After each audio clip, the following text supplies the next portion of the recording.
नमस्कार, फाइटर समाचार में आपका स्वागत है। पेश आज 29 जुलाई शाम 7 बजे राजस्थान की खास खबरें। सीनियर टीचर भर्ती का पेपर लीक करने के बाद उसकी पीडीएफ बनाकर जय बजरंगबली कोडवर्ड से सेव की गई थी। एसओजी के एएसपी प्रकाश कुमार शर्मा की जांच में सामने आया कि आरपीएससी मेंबर बाबूलाल कटारा ने चकमा देने के लिए प्रश्नों का क्रम बदलकर माफिया शेर सिंह को पेपर बेचा था। यह डील 60 लाख रुपए में की गई थी। बाद में यह पेपर सुरेश ढाका और भूपेंद्र सारण तक पहुंचा था। अभ्यर्थियों को पेपर 8 से 10 लाख रुपए में बेचा गया था। सुरेश कुमार ढाका ने अपने दोस्त के व्हाट्सएप अकाउंट से लीक पेपर भेजे और लोकेशन शेयर की। इस मामले की जांच कर रही एसओजी ने 11 आरोपियों के खिलाफ चार्जशीट पेश की। वरिष्ठ अध्यापक भर्ती परीक्षा 2022 के पेपर लीक मामले में एसओजी की चार्जशीट में चौंकाने वाले खुलासे हुए हैं। पुलिस ने यह जानकारी डिलीट किए गए व्हाट्सएप मैसेज को रिकवर कर जुटाई है। शिक्षा मंत्री मदन दिलावर ने कहा कि शिक्षा विभाग में जल्द ही नए शिक्षकों की भर्ती की जाएगी। उन्होंने 7 अगस्त को प्रदेश में एक साथ 7 करोड़ पौधे लगाने की भी घोषणा की है।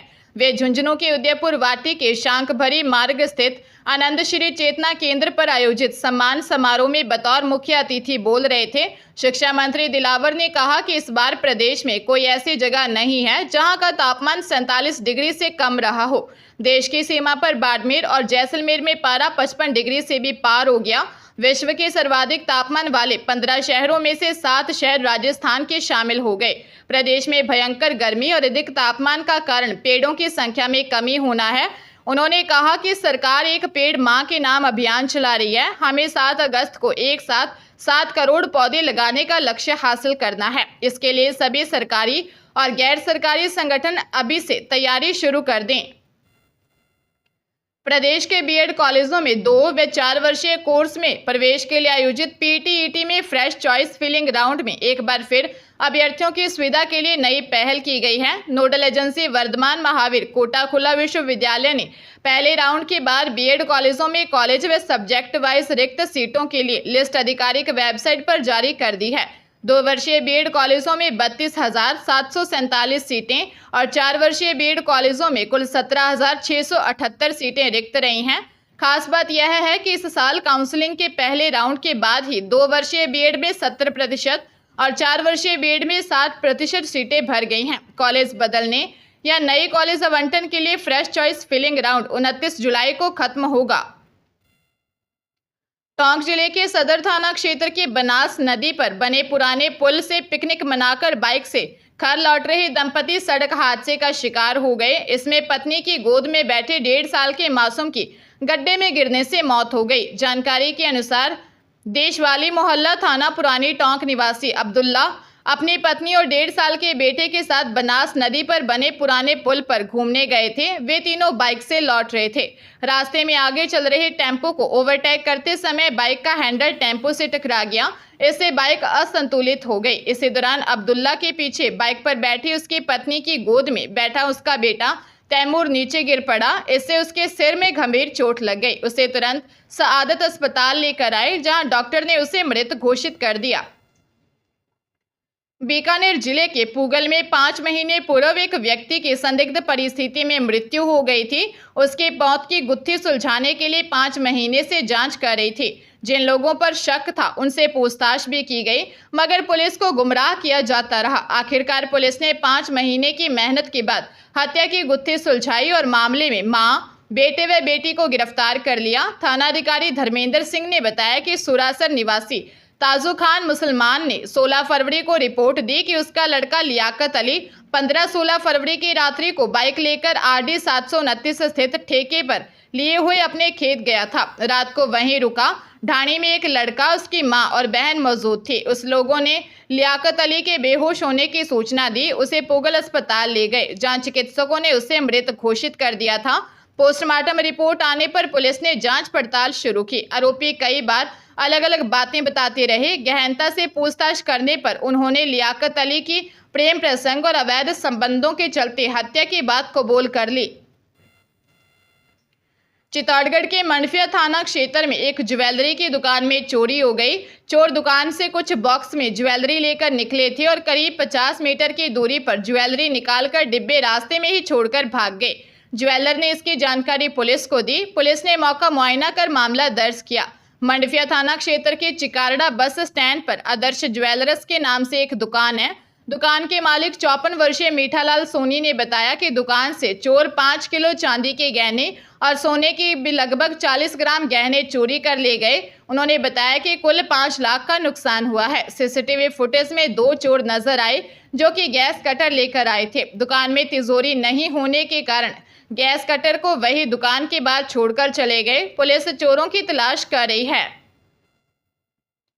हरियाणा के पलवल में कुख्यात गैंगस्टर नीरज फरीदपुरिया के नाम पर व्यक्ति से 1 करोड़ रुपए की फिरौती मांगी गई। पैसे न देने पर उसके परिवार को जान से मारने की धमकी दी गई। चांदहट थाना पुलिस ने शिकायत पर केस दर्ज कर लिया। नीरज फरीदपुरिया के खिलाफ हत्या का प्रयास व रंगदारी मांगने के पलवल में 12, फरीदाबाद में 12, करनाल में 1 व गुरुग्राम में 1 मुकदमा दर्ज है। पुलिस ने उस पर 30,000 रुपये का इनाम भी घोषित किया हुआ है। मौना गांव के योगेश कुमार ने दी रिपोर्ट में बताया कि उसके पास एक कॉल आई। कॉल करने वाले ने अपना नाम नीरज फरीदपुरिया बताया और कहा कि 29 जुलाई तक 1 करोड़ रुपए चाहिए। अगर रुपए नहीं दिए तो तुझे व तेरे परिवार को खत्म कर दूंगा। इसके बाद फोन कट गया। नीरज फरीदपुरिया हरियाणा के फरीदाबाद जिले का रहने वाला है। पुलिस मामले की जांच कर रही है। झुंझुनू जिले में डिजिटल डॉलर देने के बहाने 2 युवकों से 15 लाख रुपए लूटने के मामले में पुलिस ने एक और आरोपी को गिरफ्तार किया है। थानाधिकारी पवन चौबे ने बताया कि मामले में अब तक 2 आरोपियों को गिरफ्तार कर चुके हैं। पूर्व में हंसासर निवासी अंकित को पकड़ा था, जबकि इस बार हंसासर निवासी अमित सिंह को पकड़ा है। उन्होंने बताया कि आरोपियों ने 20 जुलाई की रात्रि को अपने दोस्तों के साथ मिलकर यूपी के 2 युवकों से 15 लाख रुपए लूट लिए थे। दोनों युवक डिजिटल डॉलर के लेन देन के लिए झुंझुनू आए थे। यूपी के अकरम ने कोतवाली थाना में रिपोर्ट दी कि सोशल साइट्स के माध्यम से उनकी जानकारी हंसासर निवासी अंकित से हुई। अंकित ने झांसा दिया कि वह डिजिटल डॉलर बेचता है। वह अपने दोस्त आतिफ उल हसन के साथ डिजिटल डॉलर के लिए यूपी से झुंझुनू आया। यहाँ 8 से 10 युवकों ने सिर पर बंदूक तानकर 15 लाख रुपए नगद सहित बैग व अन्य दस्तावेज लूट लिए थे। अलवर जिले के रामगढ़ क्षेत्र के गांव में बुआ के घर आई नाबालिग के साथ सामूहिक दुष्कर्म का मामला सामने आया है। पीड़िता की मां ने मामला दर्ज करवाया है। पुलिस के अनुसार नाबालिग मई में बुआ के घर गई थी। यहाँ बुआ के लड़के ने छत पर नहाती हुई 17 वर्षीय नाबालिग के अश्लील फोटो व वीडियो बना लिए। उसके बाद ब्लैकमेल कर उसके साथ दुष्कर्म किया। वीडियो वायरल करने की धमकी दी। आरोपी ने पीड़िता को जुलाई में फोन कर उसके गांव आने की धमकी दी और उसकी फोटो और वीडियो दिखाकर बाइक पर बैठाकर जंगल में ले गया और जहां 3 जनों ने गैंग रेप किया। पुलिस ने मामला दर्ज कर लिया है। पीड़िता का मेडिकल करवाया जाएगा।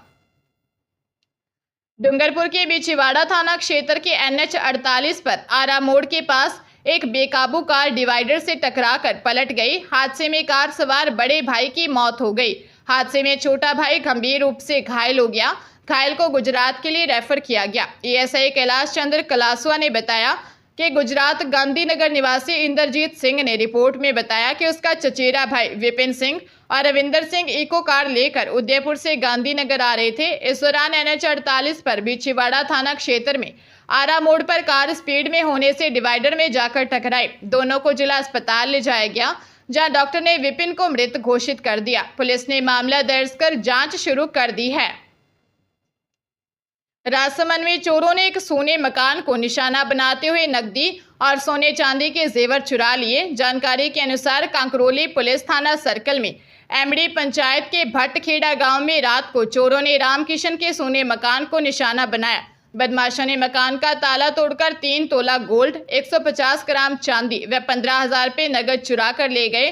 पूरी घटना का सीसीटीवी फुटेज भी सामने आया है। सुबह जब रामकिशन नांदोली से अपने गांव भट्टखेड़ा पहुंचा तो चोरी की घटना का पता चला। पीड़ित रामकिशन ने बताया कि बदमाशों ने करीब 4 लाख का नुकसान किया है। रामकिशन ने चोरी की घटना को लेकर कांकरोली पुलिस को सूचना दी। रामकिशन ने बताया कि अपने छोटे भाई की पत्नी की मृत्यु हो जाने से सभी परिजन नांदोली गांव गए थे। पीछे से बदमाशों ने घटना को अंजाम दिया।